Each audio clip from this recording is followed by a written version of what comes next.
वासुदेव सुतं देवं कंसचाणूरमर्दनं देवकी परमानंदं कृष्णं वंदे जगद्गुरु। श्रीमद् भगवत गीता अध्याय 2 श्लोक नंबर 50।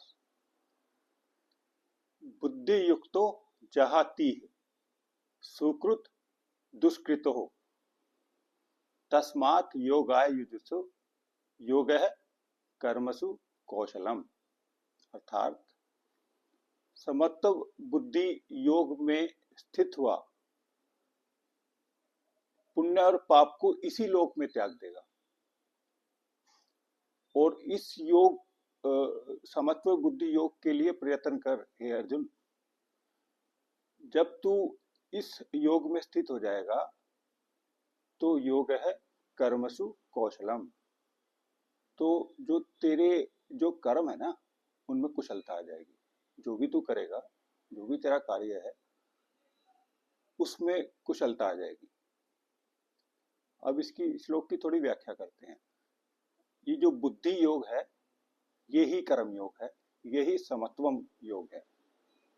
तो भगवान कह रहे हैं जब तू समत्व योग में स्थित हो जाएगा, अर्थात जो भी तेरा कार्य है उसके होने ना होने में और उस कार्य को करने में जो सांसारिक तुझे मान अपमान मिलेगा, तुझे आदर निरादर मिलेगा, तुझे सफलता है सफलता मिलेगी, तुझे धन मिलेगा नहीं मिलेगा, इस सब में तुझे समान रहना है।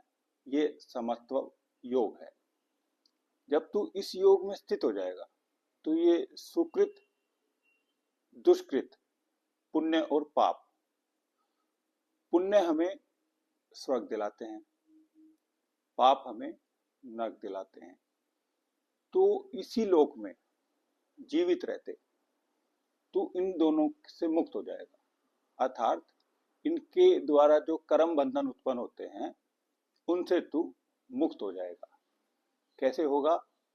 समत्व योग से।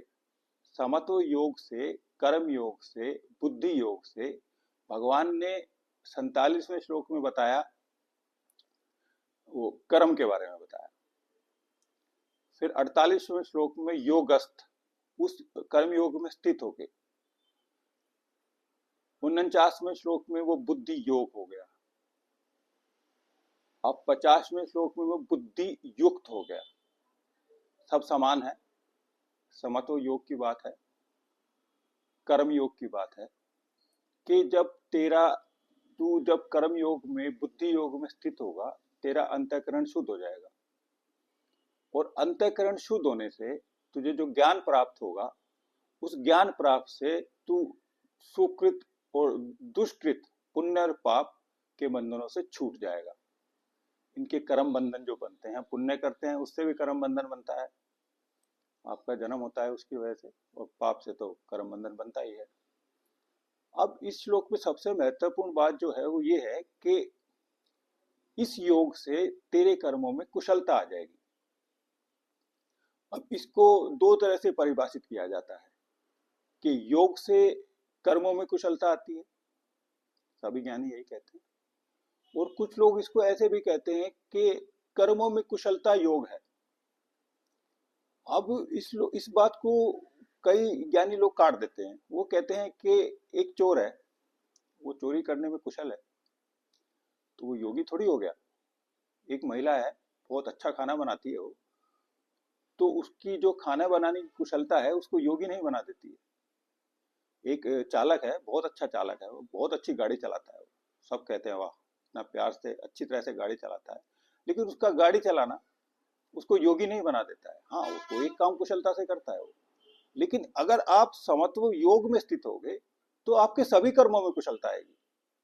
और ज्ञानी लोग कहते हैं ये जो कर्मों में कुशलता है ये कर्म बंधन से छूटने की बात है, कि आपके योग से आपके जो कर्मों में कुशलता आएगी, अर्थात आप कर्म बंधनों से छूट जाओगे जीवित रहते इसी लोक में। इह, भगवान ने बोला जहाती इह, जहाती हो जाता है वो। ई का मतलब इसी लोक में जीवित रहते।